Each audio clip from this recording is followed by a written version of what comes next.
vision, watch investors collide. Hey, everybody. Welcome to another episode of Fundraising, a podcast where we interview top early stage investors to peek behind the curtain a little bit, especially for you first-time fundraising founders, on exactly what the fundraising process looks like. Kind of like the title says, it is called fundraising, but fundraising is absolutely no fun at all. And I can't think of somebody better to have on here, somebody who I have the privilege of working with every single day here at Harpoon and Black Flag. Andrew, thank you for coming on. Could you give a quick introduction on yourself and Black Flag?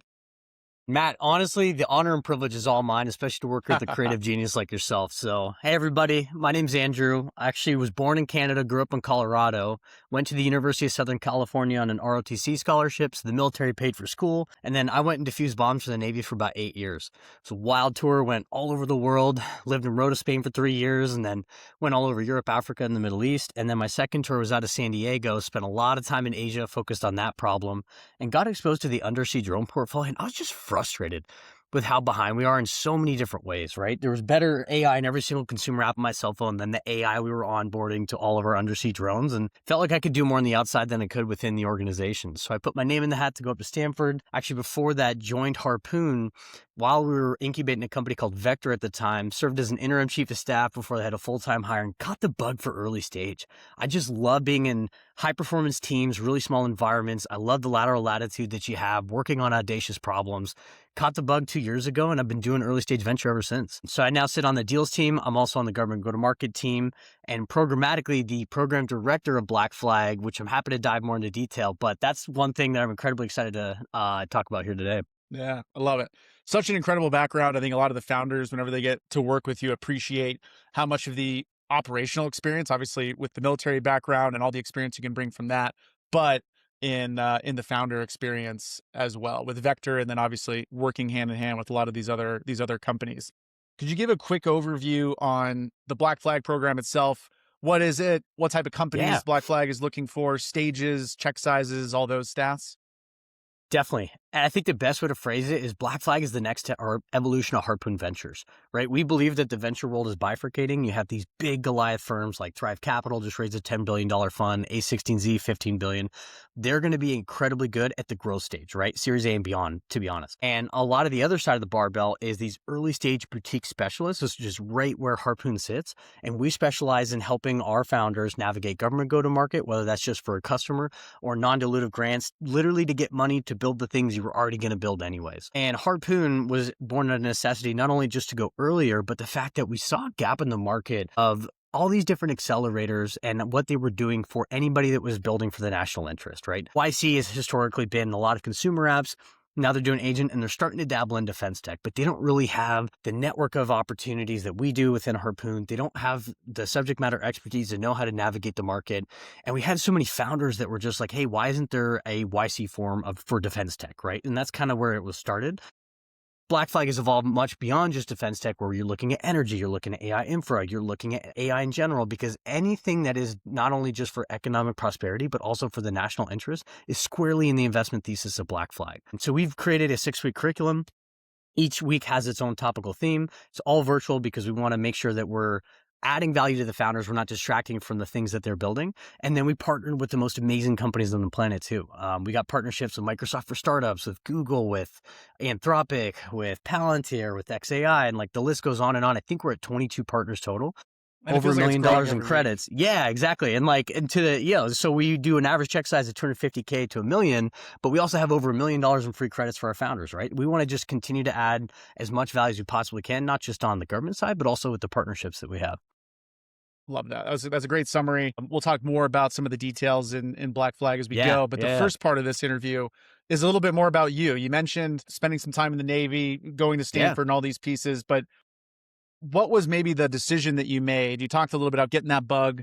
What was the decision on, I want to be a VC? Instead of maybe going and starting a company where a lot of founders who get the bug go start a company, you chose to jump onto the VC side. Any particular reason, or what was the leading cause to that decision? You know, it's funny, when I was looking back at journals, I've been trying to be better at reflecting. And when I was a ROTC midshipman, I was 19 years old, I wrote in there, I want to be a VC by 40. I don't know why, but I had that nested in my brain somewhere since I was 19 years old.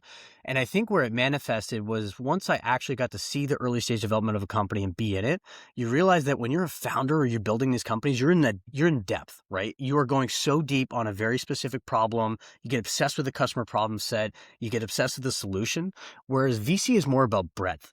And I learned over time, just from my personality type, maybe it's a slight ADD tendency, but I love the high breadth of what you have in venture. I love going from calls where you're working with the founder who's working on some new protein synthesis technology, and then you immediately shift over to low-cost munitions for counter drones, right?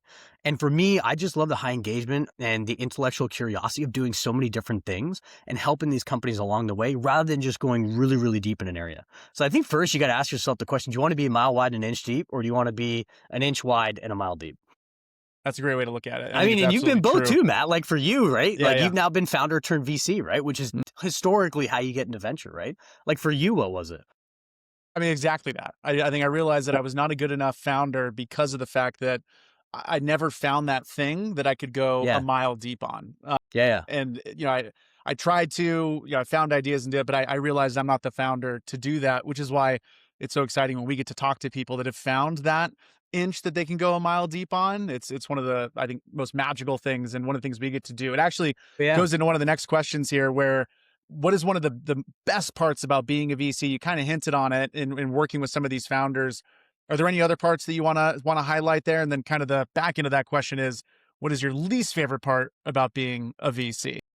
I'll start with the best. So I think the best part is you're working with the best people on the planet that have the audacity to change the world. And it is so infectious when you meet these founders that truly have this like charted path and they say, I'm going to do this, come hell or high water. And they're so convicted in that, and you get excited and passionate with them, right? And for me, I think on the VC side, like at the end of the day, venture capital exists to give money to founders that otherwise couldn't get money from other vehicles, right? Like you can't go to a bank and sell them on a vision and get a $15 million loan. Like nobody's going to underwrite that from a debt perspective. So at the end of the day, venture capitalists take money from a variety of different investors, a lot of them pensions funds, endowments, high net worths, or even multifamily offices, single family offices, repackage that money and then convince the best founders in the world to take our money in the form of equity, right? But these founders otherwise couldn't get money any other way. So like in that sense, venture capital is beautiful. I think that's why we have such an innovative ecosystem in the United States, why a lot of the innovation is concentrated here. But the downside to venture capital is I think it's just too crowded. Right? You look at the number of VCs from 1990 till now, we're now in the thousands, right? When the cost of capital went down to basically near zero, you saw a spawn of all these different VC firms throughout the valley. And it's such a competitive market on the VC side. It's the best time in the world to be raising money as a founder because there's so much money chasing so few good ideas. And the downside to that end of it is like VC is so transactional sometimes. Right? You're always looking for the next deal. You're always looking for the next thing. You meet so many different companies that it's impossible to go really deep with a founder because you're so focused on all these different things at once. So I think like the transactional nature of the VC ecosystem, and then like VCs are sharks, right? There's this weird, it's a co-opetition, and all these VCs are always talking to, like I found I build better relationships with the founders that I think are meaningful and I can trust them. VC to VC, it's really tough. Right? Because like it's this competition, you try to be nice and then you'll totally undercut each other for certain deals, right? So that in that sense, like there is a bit of a shark environment when it comes to VC. Yeah, the scarcity environment for sure. And it's kind of the benefit that you mentioned earlier, being able to go, a mile wide and an inch deep. It becomes an issue as a VC because then you feel like everything has to be transactional just for you to keep going. You can never deep as far as deep in a business, but also deep in some of the relationships with some of these founders where you might be the most important person they meet all week, all year, who knows, depending on how far they are in the fundraising process. And not that we don't care about that. We very do. And we have a huge respect for the founders doing this, but just the nature of our job doesn't allow us to go as deep as we would like to. Because you got 30 of those calls, right? Like you may be the most important call for them, right? And I take that seriously, but it's just the fact that you've got so much volume of information, right? And even now in this AI world, like I almost feel like we're getting more applications than ever, and it's so hard to sift through this, like to figure the signal through the noise. It's so easy to form a company, and that's an amazing thing. It's so easy to form a pitch deck. You can just do it in Cloud Cowork right now. So the application volume is going up for everybody, not even just Black Flag, but YC and all these other incubation and accelerator programs. I love it. You mentioned some of the areas maybe that you're excited about as far as investing from the Black Flag side. Any personal areas, problem sets, or things? This is obviously one of those questions that kind of changes every week, I feel like. But right now, as we're recording this, are there any particular problems or sectors that are really exciting for you right now? I think everybody is chasing this AI bubble, this AI hype, this AI narrative. I think what is so exciting for me is to figure out where is AI going to be applied. And AGI, I don't know what it's going to be. We keep redefining what that definition is, and I think we'll just keep redefining that frontier. But what's more interesting to me is like in what industries can you actually create a vertical ASI, artificial specialized intelligence, in a dominant and just own that entire market. So for me, it's like, what kind of applied AI problems are out there? Robotics is another huge one, right? We still haven't figured out perception data. Dexterity is not very good on robots. So how can we create some form of like an AI, VLM, or even JEPA-based AI architecture for something like that? Biology. I am probably the most bullish on bio that I've ever been.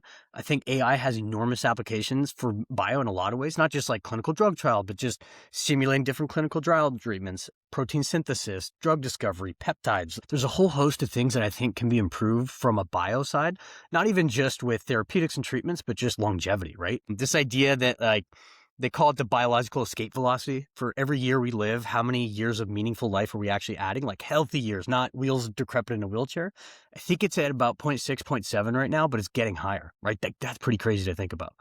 And then just like, what are industries exist right now that AI can be applied to, right? Like, can you take a plumbing business and basically automate a lot of their scheduling, their outreach, their customer acquisition through AI tools or something of that nature? So I'm really excited to see like how they apply it. Not just like, hey, what's the next agent hype app or what's the next like AI basically wrapper, right? Yeah, for me, I think that's like the most exciting area right now.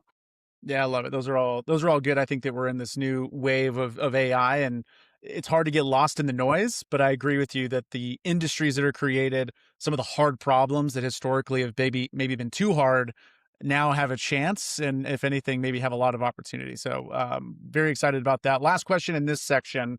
It's a way for you to maybe pump your chest a little bit and talk a little bit about why should somebody pick Black Flag. There's so many investors out there. You mentioned it, it's overcrowded. Why should somebody in the early stage pick Black Flag as maybe a program to go to, or maybe Harpoon is an investment to take from? Pitch a little bit on what makes Black Flag different, why founders should pick Black Flag. I think what makes us so unbelievably unique is just our heritage and this culture of being the SEAL team of venture capital. And Larson Jensen, our general partner and founder, really instills this level of discipline. It's just this attitude within our culture. So we go above and beyond to help our founders in every way, right? We know that we're always in the underdog story. We're not a big Goliath firm. We don't have the branding and recognition as other firms. So we will go far and above other venture capital firms in order to provide value for our companies, because we're also a startup at the end of the day, right? Like, we're a young firm. We're incredibly talented people, so we want to go above and beyond in the way that we help our founders. And so it's not even just if your company is tangentially building for government. If you want to have VCs that are in the trenches with you and just getting scrappy, that's why you go to Black Flag or Harpoon. And I would say ask any of our founders. Like, we're happy to give you references, Yeah. and I think they can all attest to that as well. Yep. Absolutely. It's exciting, I think, all of us, because we all have a little bit of that operating itch. We love rolling up our sleeves and diving in, because That's the best part of the job. Yeah. it is. It truly, truly is. So yeah, we absolutely love doing that. All right. Going into the fundraising process now, Yeah. we break it up into three parts. If this is your first episode listening here, we go from getting into the room. How do you create the right pitch deck and send it to the right people to get the first meeting? That's getting into the room. Two, how do you crush that initial meeting? How do you actually convince an investor to continue with the process? Not just give you money, but just continue with the process. So many meetings will be one and done. How do you make that meeting stand out so that you can continue with the process? And then three, last part, it's a little bit of ups and downs. It's herding cats. How do you actually push the process over the finish line and close the round? So we're going to go through each of those, starting with the getting in the room. One of the things that we see with founders all the time, we see it through Black Flag with our investor list. We see it on vcsheet.com. Founders like the idea of researching and building up a CRM of venture funds that they want to start reaching out to. Typically, that list is a little too small, but what are some of the things that you would recommend founders as they're creating that list? What are the characteristics or features of the funds or investors they're looking at that they need to index on before they start reaching out? Yeah, it's a great question. And I'm going to plagiarize something I learned from a founder at StartX when I went through the StartX Accelerator program. Is the most brilliant fundraising strategy I've ever heard. So first you have to figure out whatever product or problem you're solving or product, which firms would even be interested. It's easy to do that with AI tools nowadays. You can say, here's my company, here's what I'm doing, who's interested, right? And it develops a list. And then what I would do is before you even start formally fundraising, before you do a deck, start building relationships. People will always invest at the earliest stages because of a human to human relationship, and they have high conviction in you as a person. So what you do is you go through and you create your list. Maybe it's 20 firms, right? And you start having coffee chats, or you get introduced to a friend. The best way to do it, warm intros, right? So Matt, if you're connected to somebody over a conviction, I am going to ask you, hey, can you do a warm intro to Sarah Grow over a conviction or something like that? Then you start having these coffee chats and you have a great relationship. You wow them with who you are as a person, go through this problem that you're trying to tackle. And at the end of these coffee chats, you always ask one question. It's, hey, I'm not raising right now, but when I do you want me to call you? And then you base the level of yes on that question. There's a yes, fuck yes. No, actually, you need to start today. You need to incorporate. I'm about to wire you $5 million. That's a 70%. Okay. So you say, all right, this firm, average check size, 2.5 million times 0.7, right? And you do that for every single firm. So if there's like a, yes, I want to get you in front of my general partner, blah, blah, blah, that's like a 50. Or yes, I want to share this with the team. I'd love to share materials. Do you have a data room? That's like a 30%. And a lot of this is a bit subjective, but the point is you go through and you find the average check size of these firms, which is public information. You multiply it by that percentage, and then you go down the list. And whenever you get to 300% of your target fundraise, so if you're trying to raise 5 and all those numbers, when you multiply the average check size by the percentage, add them all up, it's 300%. Then you start the fundraise. And then you go down your high conviction list. That 70%, you call them and say, hey, remember that talk we had 2 months ago? I'm raising. Are you in? And it's a quick, yep, let's turn this around quick. Just send me some materials. I'll get this to IC tomorrow, right? It can happen that fast. And this specific founder, raised from multiple tier ones, never sent a single pitch deck. Probably one of the most successful fundraisers I've ever seen. So that's one tactic. But the whole point being is that at the end of the day, when you're fundraising at the earliest stages, pre-seed or seed, you don't have a product, you don't have revenue, you think you might have an MVP, but it is going to change eventually. People are making investments in people. So how do you build those human relationships, nurture those relationships, and get it to a high conviction point where you have multiple options? Because that's how you create the sense of urgency and scarcity, which we'll get into here in a little bit. Yeah. You mentioned warm intros and, reaching Yes. out to some of these folks. There's kind of the two avenues. You find an intro, you get the intro there, or you reach out cold, maybe in some cases. But ultimately, what is a tactic that some of these people could use? How do you get somebody like a VC who's very busy, like we mentioned earlier, to take the time to go meet? If you are maybe not fundraising yet, but you're kind of interested, like where do you walk the line in convincing them to meet you if maybe you don't have anything to sell right away? Because I agree, it's a good tactic. Yeah. VCs are oftentimes meeting with founders. In fact, one of the quotes that comes to mind, Larson says this, and I love it, is, when you want money, you ask for feedback. When you want feedback, you ask for money. And you're kind of playing 100%. that game right there. So it's like, you're not really asking for money, but you're not really quite asking for feedback either, or are you? So what does that like intro email or like request look like? Increase the surface area of opportunity to meet people in person. Full stop. And what you so want to good. do is, as you go to founder happy hours and chats, go to pitch events, go to networking meetups up here in the Bay Area. Just increase that surface area of opportunity where you're meeting exceptional people. And you'll find over time, like you'll be talking about what you're thinking of doing, and someone will say, "Oh, I know somebody over here." It's like, "Oh, that's great. Would you be willing to do a warm intro? I'd love to talk to them about that." Right? I think that's one tactical way to do it. The cold outreach is just a hard game, especially with agents nowadays. You can just have a high volume cold outreach. I never answer any of them. I know you don't either. So it's really hard to stick out from like a virtual, cold outreach. So you're increasing your surface area of opportunity with just human engagement. And that is just going to events, going to meetups, going to every single happy hour to the point that it's exhausting and nauseating, right? The other part too is be really intentional about your friends and the network of your friends that you have, right? Like I'm a huge believer in this idea of strong ties and weak ties. Strong ties are those close friends, family relationships, people that you can go to for everything. And then there's weak ties, which are people that know you well enough that they'd vouch for you, but that are also have this amazing network of people. So if you're seriously considering starting a company, start mapping up those weak ties and who they're connected to. I think one of the most powerful ways to do it is what I call the activation. So Really close friend of mine at GSB. We'll keep it confidential. Just raised an unbelievably strong round as a student because he had this activation system. So what he did was he went through all of his different target portfolio or target venture capital firms. He then marked who was the closest to that. And then he had that person activate the person within the venture capital firm. And it goes something like this. So Matt will reach out to me, Andrew, because he has a friend that's raising money. And Matt, you send me a text and you say, hey man, there's this really hot company. They're building at the frontier of AI and protein synthesis. It's going really fast. You should talk to these guys. I will always take that call. Always. I don't need a pitch deck. I don't even need a I don't even need a description of the company. You say that, I trust it, right? That activation network can also be powerful. So increase the surface area of opportunity, map your own network, and figure out how you can activate these different VCs. Yeah.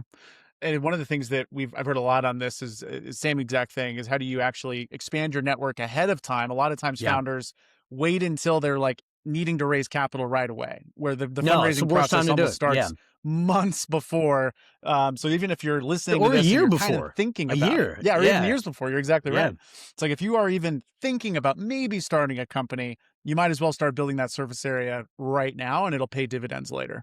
Yeah, and let's be honest, like early stage venture is the hot girl thing, right? Yeah. It's all about how do you be the hot girl at school? There's no art. It's more of an art than a science, but you want to make yourself desirable, right? There's urgency, there's scarcity. So how do you create urgency? You have a lot of people interested. You accelerate timelines. You say, hey, I'm trying to decide by next Friday. I've got a lot of interest. Are you in or out? That will then increase the like, oh wait, this is scarce, this is urgent, and there's some clear value proposition here because other people are interested. What makes a hot girl hot at the school dance in high school? It's like all the other guys are looking at the hot girl. So how do you have that allure and that attractiveness that everybody else is all of a sudden interested because everybody else is as well? Because I'll be honest, most VCs are just lemons. They're just chasing around all the other firms that are interested in something. And because more people are interested, they're not interested. Same dynamics in a high school dance. It's sad to say, but like, so you have to figure out ways in which you can create that artificial sense of urgency, scarcity, and value proposition.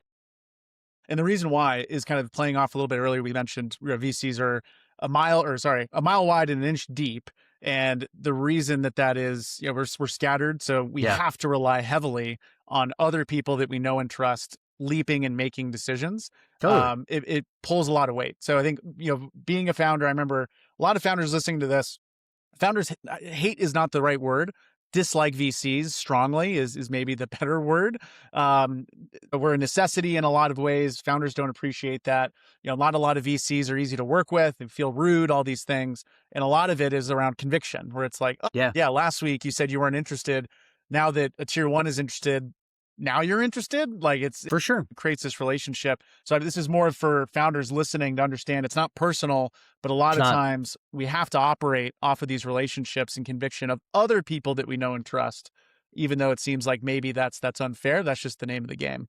Yeah, because you got 30 other deals you're looking at and you're trying to make quick decisions and you can't possibly be an expert in every industry.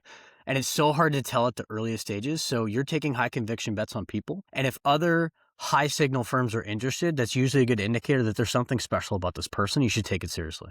So you're right. It's not personal. It sucks. It's just the name of the game.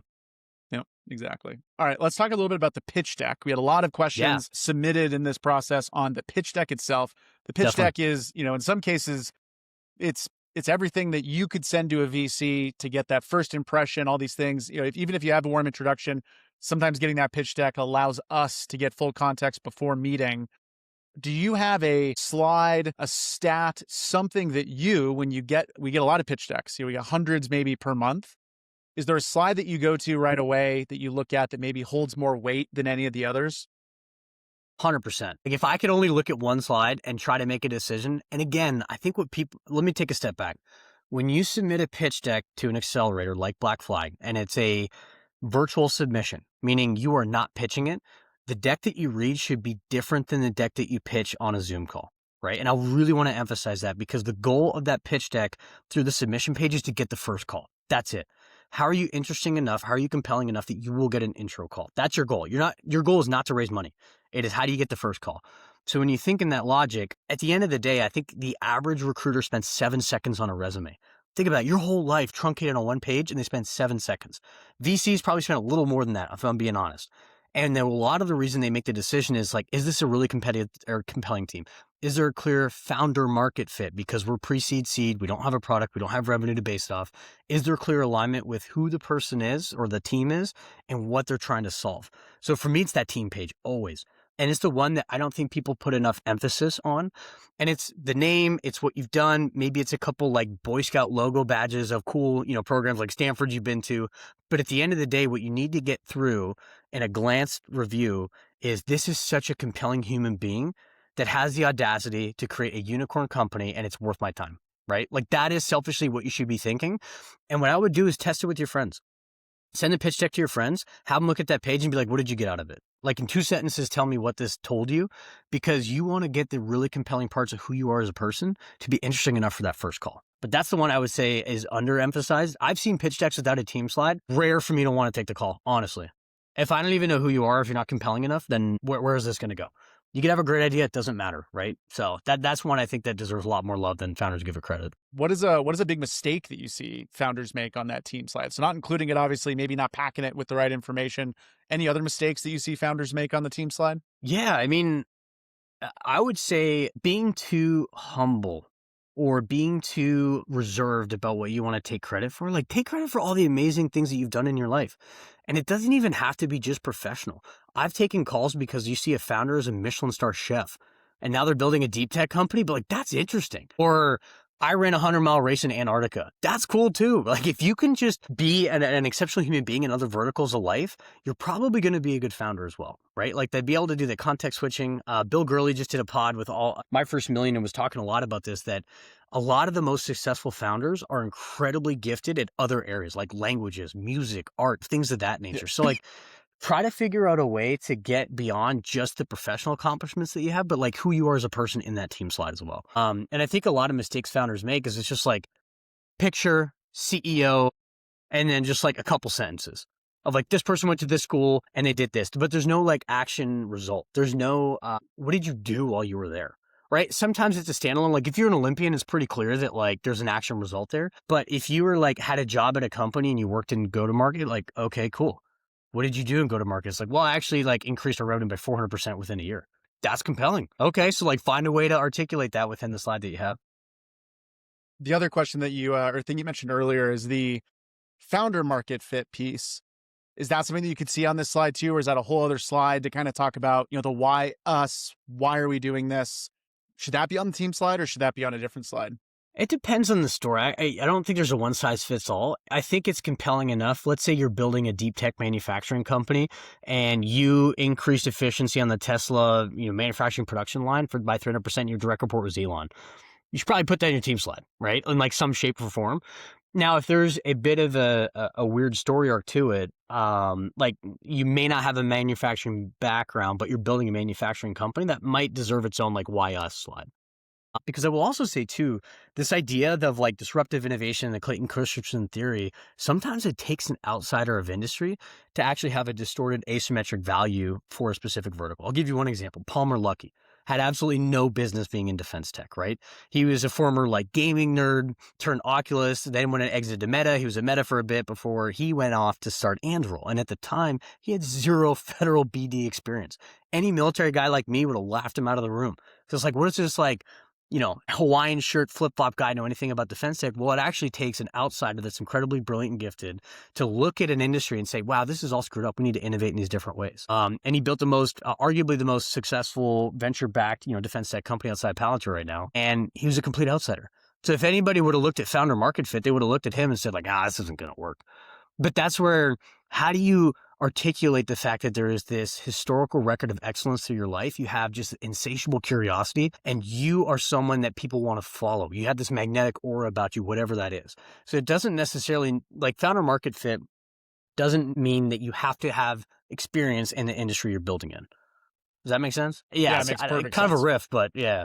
No, I mean, like what you're kind of saying is, if the distance between what you're doing now and your history or your work history is further apart, it might make more sense to explain why. If it's right away, like if you were, leading engineer at Tesla and you're now working on something in batteries, it's like, well, okay, we can kind of see the connection. Easy to draw there. a line. Exactly. Yep. But and you're exactly right. We've seen founders all the time where they're highly exceptional in something that they've been doing for many years. And then now it seems like they're taking a complete different turn that you're like, oh, wait a second.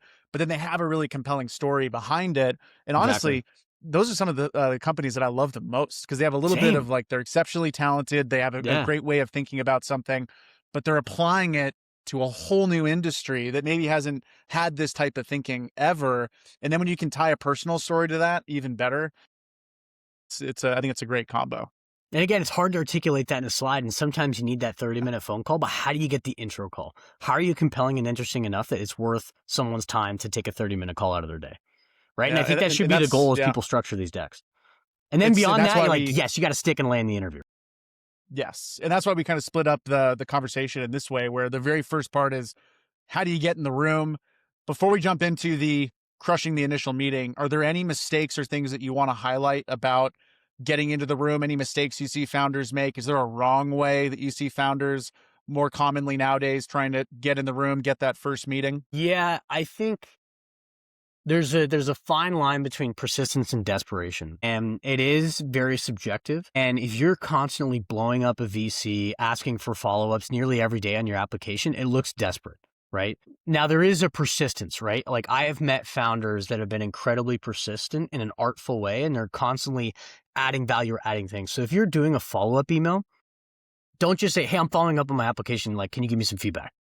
Hey, I haven't heard from you. Like, I want to put this about top of your inbox. Those are the worst follow-up cold outreach I've ever seen. What's so interesting and compelling is when you're persistent and you're actually adding value to every time you do a follow-up. So you say, hey, I'm doing this thing. I would love to talk to you and engage, blah, blah, blah, blah, blah. No response. Since we've last spoke, I just got, $1 million in contractual revenue with this customer. We're launching a pilot program. Would love to talk to you about it. Still no response. Okay, next time, what are you going to do to up-level that one, right? And just have something of interest of value every time you're doing a follow-up. Whereas if you submit a black flag application and you're just blowing up the contact us email, just asking for feedback, it's a really negative signal. And I think founders sometimes, again, persistence and desperation, don't be in the desperate bucket. And it's a fine line to walk sometimes. So It is a fine line. But I agree. Yeah. Yeah, it's desperate times too. So sometimes it feels like you have to. But all right, so let's say that they've listened to this advice, they've made warm introductions, they've built up their network, they have these initial meetings that are now scheduled. Let's get into the initial meeting part because it is such an important part of the process, that very first call. Let's flip the tables a little bit more from your side. What are the things that you look for as a VC? Let's call it for black flag specifically on this one. What are you looking for with the founders that you are meeting in those initial interviews? What do they need to tell you, impress you with for those 30 minutes? Yeah, I think there's a lot that we try to unpack in just 30 minutes. And again, it's the goal of that call. When you pass the application, you get the intro call, is for the follow-on call with other investors. So that's your target. Everything you do in that call, in that 30-minute chunk, should be targeted at how do I get the next call? Not how do I land a $5 million check today? It's like, what do I do to get the next call? Unless, no one's writing a check on that call. It's very, they're not. They're not. Unless rare. It's like, that's the last day, you're about to close the round. Like, there's rare cases, maybe, but at the end of the day, you're looking for that next call. So how are you compelling and interesting enough that someone in a venture capital firm wants to get their bosses involved, put their own reputational capital on line to have a call with you, right? Because if you're a dud and you bring, as a lower level investor, bring it to the upper level investors, then that's a knock on you almost as a person. It's like, why did you bring this to my attention? This is a waste of time, right? So how are you compelling and interesting enough at the problem you're solving? And there's a lot of ways to do it. Sometimes it's very unique insight that you have within a problem set because of how long you've been working on it, the area or industry you come from, that is compelling enough to build a company around. Sometimes it is just basically creating this aura about you. It's like, do you have this insatiable curiosity and a strong conviction in a very specific area? Me as an investor, one of my litmus tests is, do I want to go work for someone like this? Right? Like, I'm constantly thinking that. And there's a lot of ways you can articulate that. It's how you carry yourself, how you present yourself, how you captivate an audience. And at the end of the day, you're just telling a story. This is all storytelling. All the pitch is supposed to do is to create a bunch of slides so you can help tell a compelling story. So similar to a campfire, how do you draw everybody in the campfire around this really compelling story? And there's so many ways to do it. I can't give you a script for it, but at the end of the day, it's like, how do you captivate an audience with that pitch? And it could be the genesis and the story of it, right? Like, I probably heard one of the best pitches I've heard in a long time. They spent 15 minutes talking about how the co-founders met. Mm-hmm. And it was this beautiful story of these Israeli 8200, how they went to cyber academy together, how they lived in the same bunk bed. They all went off to different places to gain the skills and experience to build this company. That first 15 minutes was such a powerful story. It's like, okay, I don't even care what they're building, but this team is exceptional. It's not only just high caliber, high talented people, but the story behind it is incredible. I've also had people that have uncovered this unbelievable insight in an industry because of the previous job that they had. And they'll spend literally 12 to 15 minutes just talking about that. Now they're not going through like here, follow these 12-step process for a pitch deck. It's whatever's compelling enough in your story that makes people interested, engaged, and want to follow you. And these are the types of the things, like, I would just ask your friends, like, do practice pitch rehearsals. Yeah. And when you do it with people, it's like, what was exciting about that? What sucked about that? What do you remember from the last 20 minutes of jargon I just threw at you? And I think the best pitches turn into more of a conversation than a monologue, right?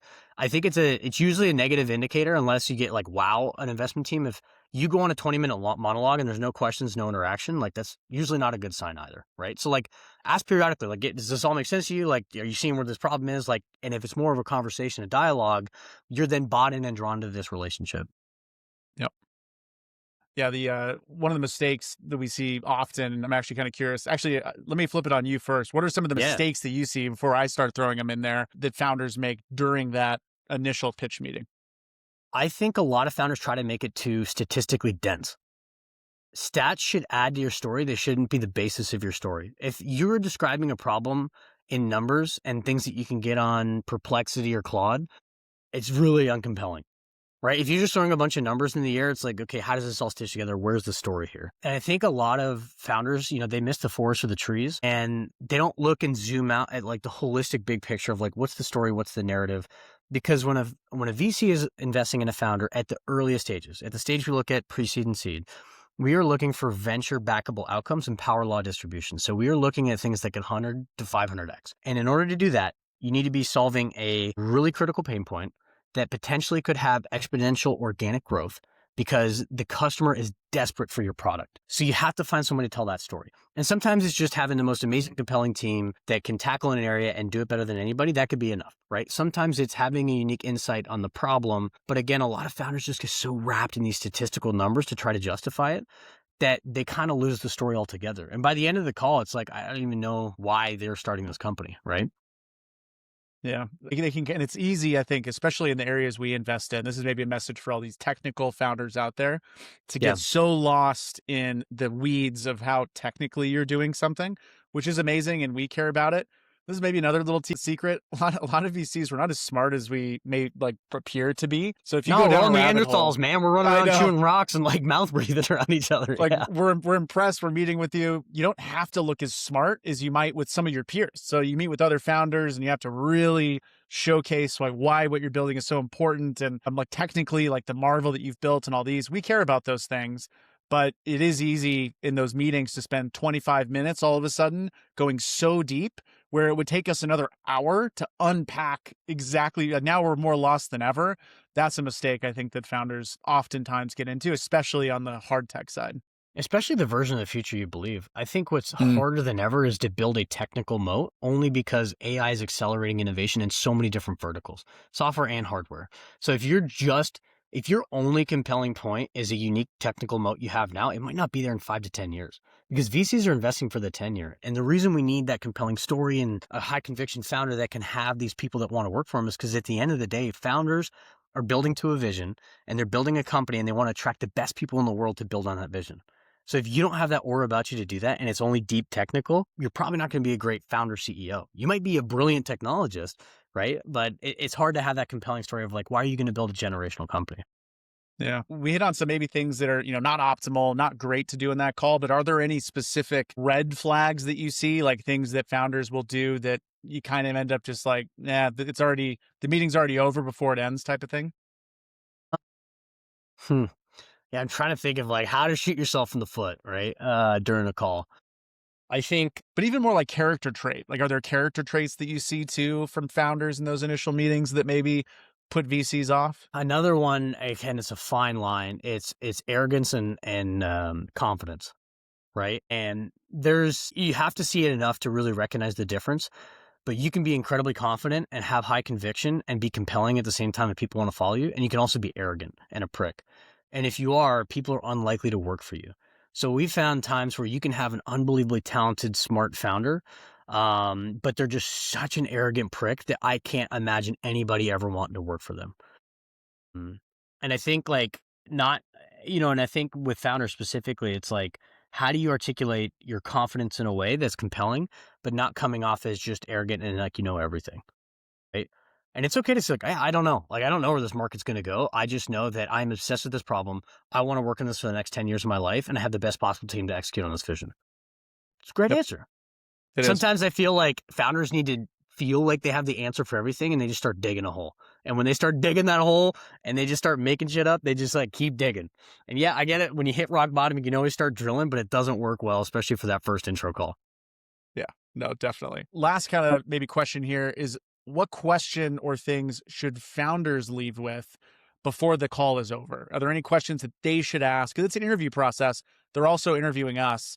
Yeah, are there any sure. questions that you think founders should ask of VCs? Not because as an investor, you think like, oh, wow, I'm glad they asked that question. It's a good, plus mark, but more that it's important for them to get that information out of the VC too.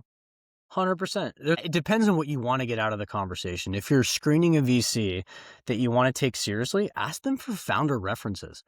We are happy to give you founder references of portfolio companies of ours. If a VC isn't, that's usually a very negative signal, right? Especially if they burn some bridges. Not in the first meeting, not the first call. We'll probably cover that in the next one. Yeah. Good call. Yeah. So maybe for the first meeting, honestly, I think a really good question you should ask VCs is, what part of this pitch was most compelling? Or are there any questions that are unsolved that I can answer in the last few minutes?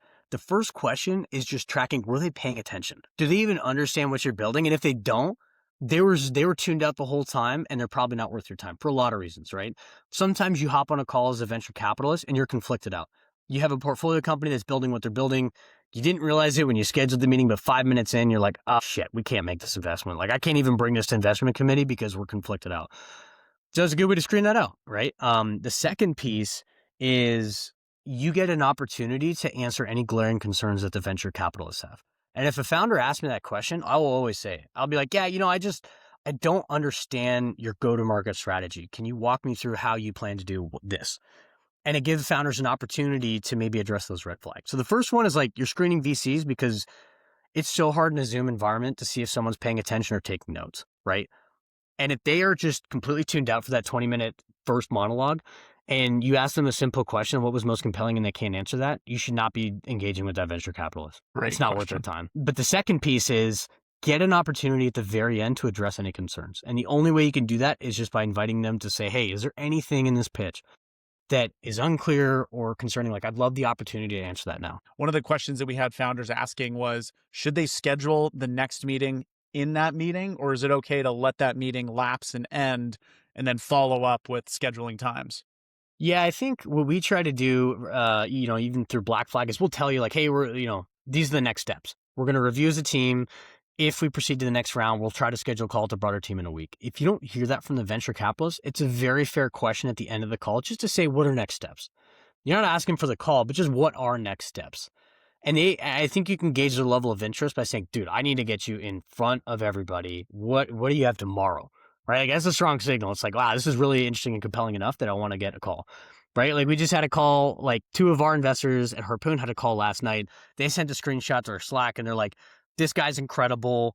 Won a physics tournament in Finland. His parents are AI researchers. Like, we got to get on the phone with this guy tomorrow. And we scheduled a call immediately. So if you're compelling enough, like, that can happen. And you can always ask at the end of the call, hey, what are next steps? Right? Yep, exactly. All right. So let's say they've crushed the initial meeting. We're excited. Maybe other investors are excited. Could you shine a little light on what the diligence process looks like at Black Flag? Like, what do we go from, we like these teams? You mentioned maybe a second meeting and going from there. Any other pieces in the diligence process that founders should be aware of? Yeah, for sure. It depends on the company too. So diligence can take many forms depending on the type of company. If you're pre-product, pre-revenue, and you don't even have like an idea what you're doing, it's hard to diligence your technology, right? So a lot of times it's reference checks. I strongly weight a lot of reference checks. I'll look at and sometimes we ask founders, hey, do you have anybody we'd love to talk to? Typically, though, they've already pimped their friends. So they'll say, hey, this venture capitalist is going to reach out to you. You need to tell them a 10 out of 10 glowing review because I need this money. right? So what I like to do is go on LinkedIn and see who they're connected with that I'm connected with. And I'll reach out to them directly and be like, hey, have you heard of this person? Do you know them? I'd love to talk to you for 5 to 10 minutes. And I think reference checks go a long way, especially when we're doing diligence for early stage companies. If you have a white paper, if you have a product, technical, we'll deep dive it. We use a couple expert networks, especially when we're way out of our depth. Like, I don't know anything about quantum. I've read a lot of books. I'm trying. It's a hard physics thing. So I've got to It's so reach out hard. to expert networks because I don't know what's real and what's not. Right now, if it's something more in the military use case, I've got a lot of friends in the ecosystem. I know the technology very well. I can typically do a better job. Anytime an AI deal comes or AI infra, I ask the smartest AI person I know if this line of thinking is relevant, if this technological approach has some legs to stand on. But again, I think at early stage venture, you're making high conviction bets on people. So how do you figure out, is this person worth betting on? That's a hard question to answer, but a lot of it comes down to references. Yeah, references are great. Yeah. The problems that I think a lot of founders get into, it's a good problem to have, Yeah. is going to be when multiple investors are interested in what Yeah. they're doing and it kind of heats up quickly. Things are moving fast. Great problem to have. Especially, Yeah, it's awesome. it's a great problem to have. I'd argue it's more common, I think, than founders think. Because it doesn't mean that you're, vastly oversubscribed. Sometimes all it is just, maybe you're one check oversubscribed and you're building momentum. Because what happens is, it takes a while to maybe get to the first 30 or 50. But then once you kind of get to 70, 80, or you're kind of at that closing finish line, now all of a sudden you're going to get a lot of interest. Because we talked about earlier, VCs are interested when something feels like it's hot. And if things heat up, it can become a real process for these founders. When I was fundraising, it was one of the most stressful times of my life. It seems like it's a good thing to have. Yeah, it was so stressful. I know. I don't envy founders. You have to go back and you have to tell founders, tell VC, yes or no. You're almost starting to build your cap table up. So that kind of leads to the question, what is some of the advice that you would give founders that are in this position in picking the right investors for their cap table? What should they be indexing on? And keep in mind, this is their first round of funding, very early. What are some of the things that they should be indexing on, maybe more heavily than they're thinking of today? First round of funding, I think what people often overlook is you should focus on quality, not quantity. I've seen a lot of founders, especially in the Bay Area, that believe that the more people they get on the cap table, the better. And it's fundamentally not true. It's not true at all. Think of it this way. If you're a venture capitalist and you have 70 portfolio companies and you want to spend the most time adding value, you're going to add value to the companies you have the most equity in. It's because the incentives are aligned that way. So if I have a 1% equity in you as a pre-seed company, probably not going to spend a lot of time, not because I don't want to, it's just there's all these other competing interests in life. So people typically think, oh, I'll get like 10 investors. That'd be great because then I have 10 people that are now on my team.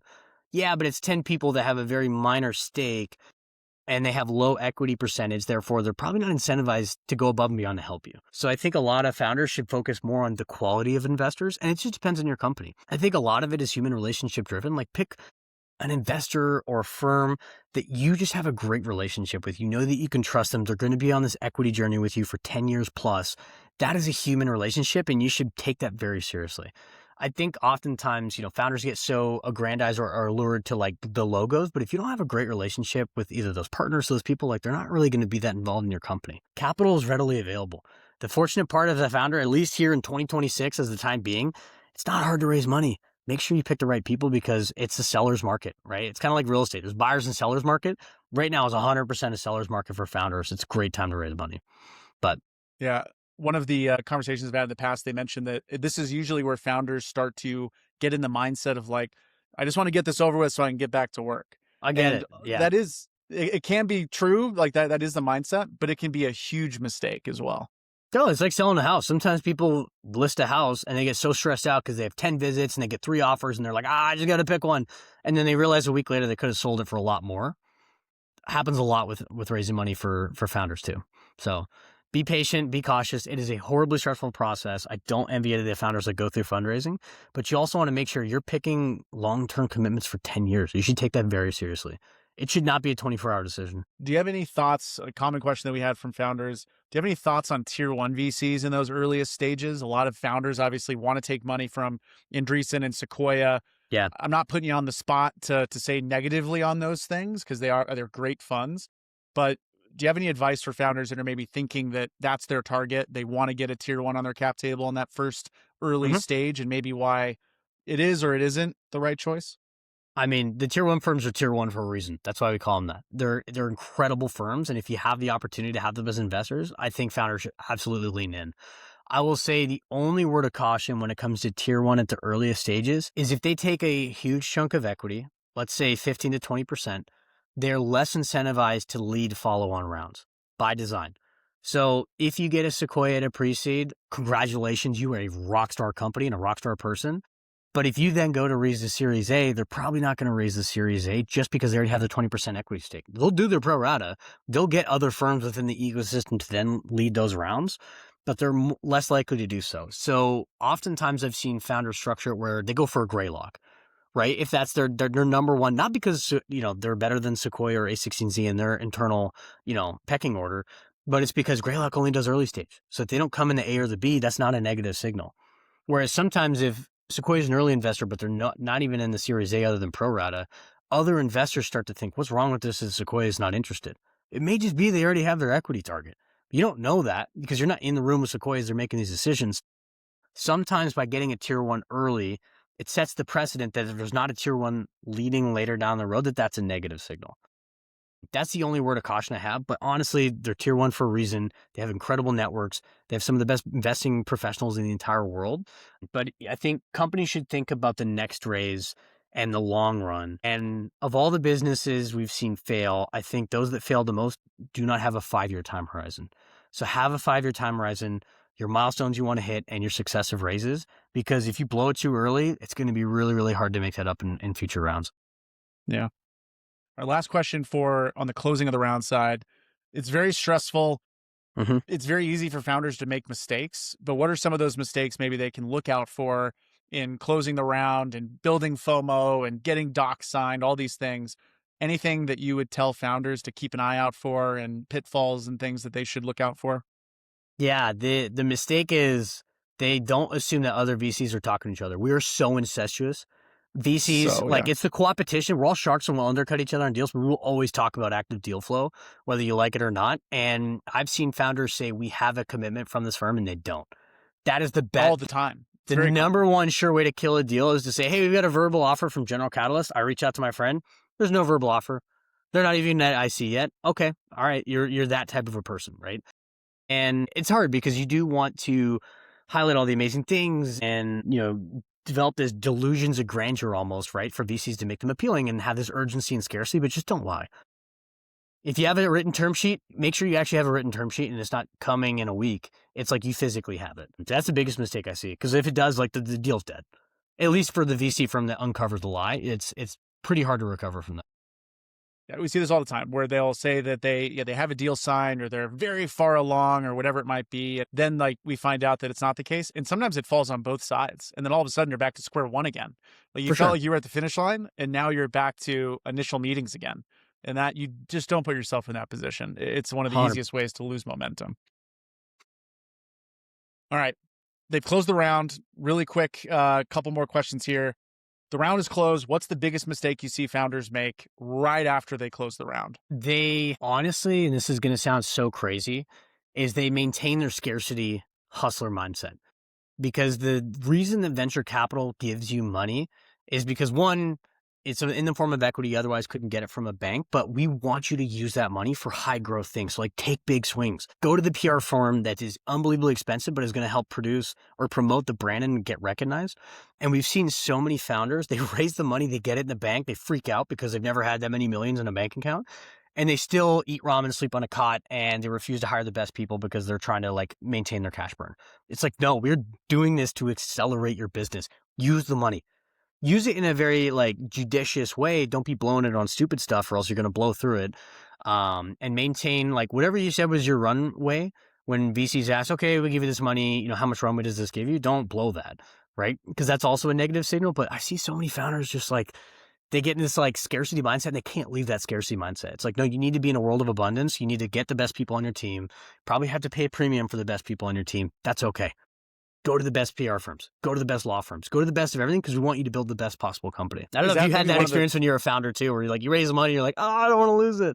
Yeah. Definitely do. Or you spend it too quickly. I was kind of in, I think the problem was I did it both at the same time. It would be I would spend it too quickly on Yeah. things I thought were important that weren't important, but it was like, Right. Facebook ads at the time. But then I wouldn't hire like the right person. So I would save money on that. So it's, I Yeah, think you that's the probably hard don't need part a too, Super Bowl is- commercial as like a seed company, right? Trying Yeah. to get you some money, but I would Yep. say far and beyond, hiring the best people is the best use of your money. Yep. Love it.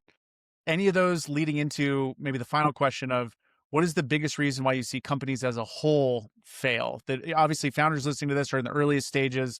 What are some of those reasons that they should look out for now in helping them go the distance? I mean, for just venture-backed companies, right? Which Venture-backed is companies, a small yeah. subset of all companies in the United States, but a lion's share of S&P 500 and NASDAQ, is I feel like a lot of companies that fail to hire the best people. They get a bunch of B and C players. They don't hire the A players, or they fail to scale themselves. And you can find founders that are so technically brilliant, they have such nuance, but they just can't inspire and lead and manage teams to then execute on scaling that vision. And it's the scaling part where oftentimes the unraveling happens. And it's just a different mindset. It's a different type of person that's required for that. That's, again, some of the behavioral characteristics we're trying to screen for in these pitch calls and due diligence, because we want to know that you're not only technically brilliant and a rock star of a human being, but you will also be able to motivate and champion people towards a common mission or a vision and be able to execute on that. And I just think a lot of founders they just can't, right? It's a totally different skill set required. Yep. Agreed. Andrew, thank you so much. There was a lot of information packed into this hour. I'm super excited for founders to listen to it. Where can folks continue to follow you, learn about you, Black Flag? Any last minute calls to action? Blackflag.vc, we're trying to put out a lot of tools in there to help founders. So regardless of investment, we want to help add to this ecosystem and make sure that you are building the best possible companies, regardless of whether we're a capital provider or not. I think LinkedIn, X, please engage with me. I'd love to talk to you. I'd love to meet up with you at a meetup. Again, increase your surface area of opportunity, meet incredible people. If you see my face at a happy hour event, please come talk to me. Yeah. Love it.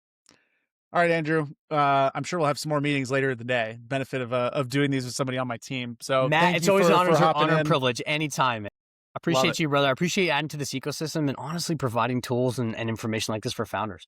Go out That's there our and do goal. it. I mean, There's rising never tide been a lifts better all time to boats. raise money. Rising tide raises Yeah. all boats. Go be a pirate too, right? Yeah. Pirates Challenge the pirates status have quo. more fun. Yeah, way Yeah. more fun. As someone that's been in the Navy, why be in the Navy when you can be a pirate? All right. Exactly. Awesome, Matt. All right, Well, thank Andrew, you for have a setting good this rest up. of your day. We'll talk We'll soon, talk brother. soon. Bye. Pitch pass, iterated fast. Story beats data when the storyline's fast. Vision's the ignition, but the numbers steer the ride.